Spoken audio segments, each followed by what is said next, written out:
Tidak ada kegembiraan di wajah Nick. Sebaliknya yang ada adalah rasa takut. Ternyata ini semua adalah rencana Lisa. Saat mengetahui pengkhianatan suaminya, dia membuat keputusan yang tidak diharapkan oleh siapapun, dia akan merencanakan pembunuhan yang sempurna. Untuk membuat suaminya membayar mahal. Tapi pertama-tama dia membutuhkan seorang teman yang bisa membantunya. Oleh karena itu, Lisa mulai mengenal tetangganya. Secara sengaja atau tidak sengaja mengungkapkan bahwa suami Anda mempunyai sifat pemarah. Dia kemudian membeli barang tersebut atas nama Nick. Penggunaan kartu kredit secara maksimal dalam keluarga menimbulkan krisis keuangan.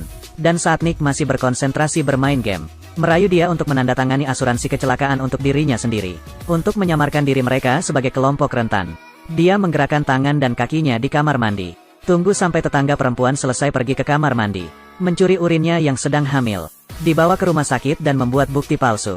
Kemudian Lisa menunggu hingga ulang tahun pernikahannya. Ketika dia melihat suaminya tidak sabar untuk keluar, dia mulai memalsukan TKP. Salahkan semuanya pada Nick. Lisa menggunakan waktunya di hari kerja. Catat setiap momen hidup Anda dalam buku harian. Memalsukan ratusan konten. Ini ditulis tentang cinta antara dua orang dari penuh gairah hingga membosankan. Hingga dia mengubah suaminya menjadi pelaku kekerasan dalam rumah tangga. Setelah semuanya selesai, dia pergi ke kabin lagi dan membakar sebagian dari buku harian itu.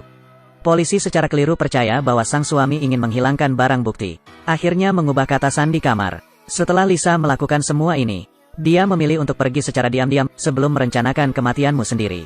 Dia masih perlu melakukan beberapa pekerjaan untuk tidak terdeteksi. Lisa memotong pendek rambutnya, sedang mengubah warna rambutnya. Lalu dia mengambil palu, menyamar sebagai perempuan lemah yang melarikan diri akibat kekerasan dalam rumah tangga. Dalam rencana Lisa, pada akhirnya, dia akan memilih bunuh diri untuk menyalahkan suaminya. Tapi ketika saya melihat Nick tersenyum online, Lisa mengubah rencananya lagi. Dia ingin suaminya mencintainya lagi, tidak menyangka akan terjadi hal yang tidak terduga. Dia bertemu dengan seorang perampok di motel, curi semua tabungannya. Untuk menyelesaikan rencananya, dia tidak punya uang. Dia hanya bisa menaruh harapannya pada anak laki-laki yang mengejarnya. Seperti yang diharapkan, tidak ada orang yang bisa melupakan cinta pertamanya. Setelah menyaksikan sang dewi diperlakukan tidak adil, dia memutuskan untuk membantu tanpa ragu-ragu. Pria itu membawanya ke villa pribadi di pinggiran kota. Dekorasi di dalamnya sungguh mewah. Kamera dipasang di lokasi penting di dalam ruangan. Tapi Lisa tidak tahu, sambil memanfaatkan lawan, dia juga dimanfaatkan oleh orang lain. Sifat posesif pria tidak akan pernah berkurang.